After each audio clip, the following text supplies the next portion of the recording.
was. If you could understand his politics and you got to know him, he really was some kind of modern day saint. Now, in reading all this about Pete Seeger, I found it very interesting that in the concert, which was close to 2 hours long, Mclean mentioned many people that he'd worked with and spoke well of many people, not so well of others, but never mentioned Pete Seeger. I found that interesting. Now, Mclean recorded Tapestry in 1969 in Berkeley, California, during the student riots. After being rejected, get this, 72 times by labels, the album was released to MediArts. That was a label that really hadn't existed when he first started to look for one. So actually, he exhausted just about every one. Here came this new one, MediArts, and they took him on. It worked on the album. He worked on the album for a couple of years before putting it out. It attracted good reviews, but really little notice outside the folk community, although the easy listening charts did chart Castles in the Air. That was a success, and so was 1973's And I Love You So. Not so much for Mclean, but for Perry Como. It reached number 1 on the adult contemporary charts. Now, Mclean's major break came when MediArts was taken over by United Artists Records, thus securing the promotion of a major label for his second album, American Pie. You can see now here where he's actually starting to get somewhere. Major label, major songs. And songs that could be properly promoted by a major label because they had the money to properly promote the song, the album. Now that album, American Pie, launched 2 number 1 hits, the title song American Pie and Vincent. American Pie's success made Mclean an international star and piqued interest in his first album, which then charted 2 years after its initial release. Now, Mclean's magnum opus, American Pie, is a sprawling, impressionistic song inspired partially only by the deaths of Buddy Holly, Ritchie Valens, and the Big Bopper in a plane crash in 1959, and the developments in American youth culture in the subsequent decade. The song popularized the expression, the day the music died. That was in reference to the plane crash.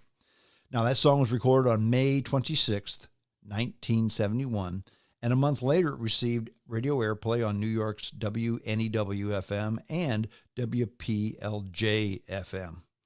American Pie reached number 1 on the American Billboard Hot 100 from January 15th through February the 5th, 1972, and remains Mclean's most successful single release. The single also topped the Billboard's Easy Listening chart. With a total running time of 8 minutes and 36 seconds, it encompassed both sides of the 45 RPM single. And it was also the longest song to reach number 1 until Taylor Swift's All Too Well broke the record in 2021. Some stations still just played only part 1 of the original split single release. And you could always tell, or I always could tell, when they start talking about the Helter Skelter part, okay, it's going to be the long version.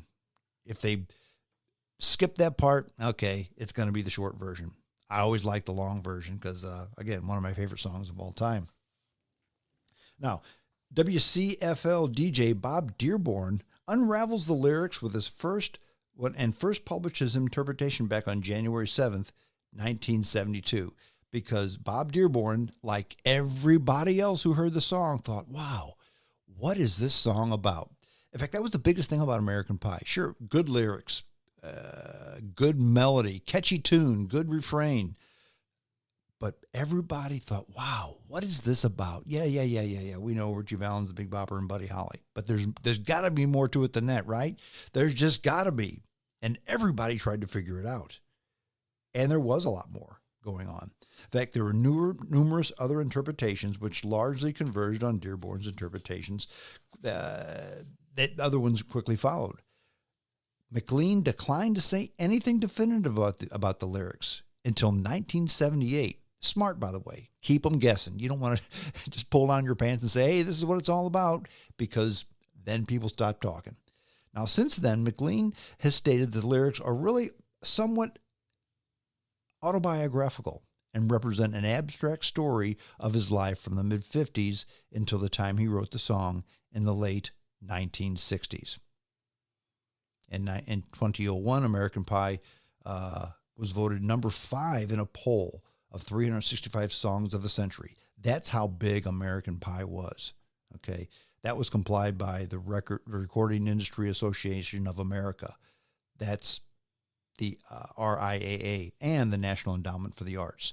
Big time organizations say American Pie is number 5 all time, songs of the century. Maybe not all time, maybe of the century. How's that? Now, on April 7th, 2015, Mclean's original manuscript for American Pie sold for $1.2 million at Christie's, making it the 3rd highest auction price ever achieved for an American literary manuscript. That's when you're big, folks. Hey, what I wrote this, see, here's this paper I wrote this song on. Would you like to buy it? Sure. It's $1.2 million. I'll take it. That's when you know you're big. Okay. Now, in the sale catalog notes, Mclean finally revealed the meaning of the song's lyrics. And this is what Mclean said about American Pie and what it means. Basically, he said, in American Pie, things are leading in the wrong direction. Life is becoming less idyllic. I don't know whether you consider that wrong or right, but it's a morality song in a sense. The catalog confirmed some of the better-known references in the song's lyrics, including mentions of Elvis Presley, that's the king in American Pie, Bob Dylan, that's the jester, and confirmed that the song cumulates with a description of the death of Meredith Hunter at the Altamont Free Concert. Now, who was Meredith Hunter? What was the Altamont Free Concert? You may not know the name, you may not know the concert, but you know what that was all about. That was the Rolling Stones concert where Mick Jagger and the Rolling Stones hired the Hells Angels to run security, and they killed a guy. That guy was Meredith Hunter. Now, also, 10 years after the plane crash that killed Holly Valens and the Big Bopper, that song, basically, it broadly depicts the way the early rock and roll innocence of the 1950s and a bygone simpler age had just been lost, overtaken by events and changes. In other words, when rock and roll started, it was just about feeling good and singing a song, dancing and being happy. By the time the Rolling Stones hired the Hells Angels to run security and the security guys killed somebody in the stands, okay, the pretty days of rock and roll are just gone. Rock and roll has been sucked into the ugliness just like everything else. That, my friends, is what American Pie is all about. In fact, Mike Mills of REM, he reflected on the song and he said that American Pie just made perfect sense to me as a song, and that's what impressed me the most. I could say to people, this is how to write songs. When you've written at least 3 songs that can be considered classic, and that's a very big batting average. And one of those songs happens to be something greater than great. Many people think American Pie is one of the greatest songs ever written.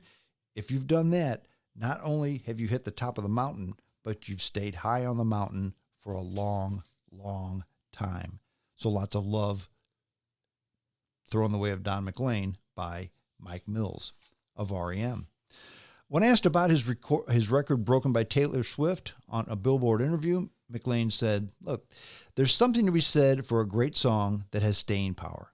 American Pie remained on top for 50 years, and now Taylor Swift has unseated it with such a piece of historic artistry. Let's face it, he said, nobody ever wants to lose the number 1 spot, but if I had to lose it to somebody, I sure am glad that another great songwriter such as Taylor unseated me. Taylor Swift sent a bouquet of roses and a sweet note to McLean thanking him for his music. The note said, I will never forget that I'm standing on the shoulders of giants. That was a handwritten note. Your music is so important to me. Sending love from one writer or another, Taylor Swift. Now, you know, that's just class. Taylor Swift showed class to McLean. McLean showed class to They'd show class to one another. How's that? So maybe that was just a little bit of non-ugliness when it comes to the true meaning of American Pie. And again, American Pie was definitely Mclean's biggest hit, but he had another huge hit called Vincent, Starry, Starry Night. And the way that song was written to me, to me, it's mind-boggling.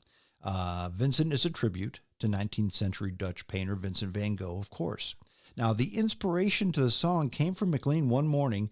He was looking at a book about Van Gogh, and as he studied a print from Van Gogh's painting, The Starry Night, he realized that he could write a song about the artist through that particular painting.